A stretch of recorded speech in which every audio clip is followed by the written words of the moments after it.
Amazina ye bamwita Eritien Nzingaruvumbu. Uyu mukinyi udasanzwe wabiciye bigacika mu Rwanda ndetse no muri Kongo. Uyu mukinyi Eritien Nzingaruvumbu biravugwa ko ikipe ya APR nyuma yuko Eritien Nzingaruvumbu ahawe imbabazi na nyakubahwa Perezida Paul Kagame, ikipe ya APR yahise ko ijya kumureba uyu mukinyi, dore ko amaje kurangiza amasezerano mu ikipe ya Tupisa Mazembe mu gihugu cya Repubulika Iharanira Demokarasi ya Kongo. APR ishatse uyu mukinyi yamupropoje ntago arayisubiza, ariko ndagira ngo muze kuba hafi ndabashakira amakuru meza cyane, mwe muze kuba hafi ndaza kubashakira amakuru yimbitse kuri uyu mukinyi Eritien Nzingaruvumbu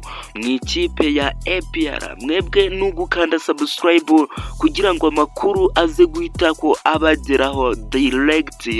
Uyu mukinyi Eritien Nzingaruvumbu mu ikipe ya APR ni nyuma yuko ikipe ya APR yaribonye abakinyi ifite batari ku rwego ruhambaye. Murabizi ko iri ku mwanya wa kabiri amanota 26, ikurikirwa na Armeleke murabizi ko yaje nyuma, ariko irabaganza hafi kubageraho.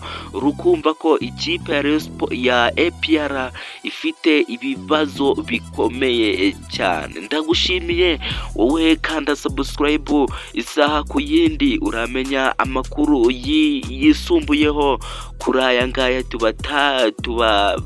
tubahaye. Eritien Nzingaruvumbu APR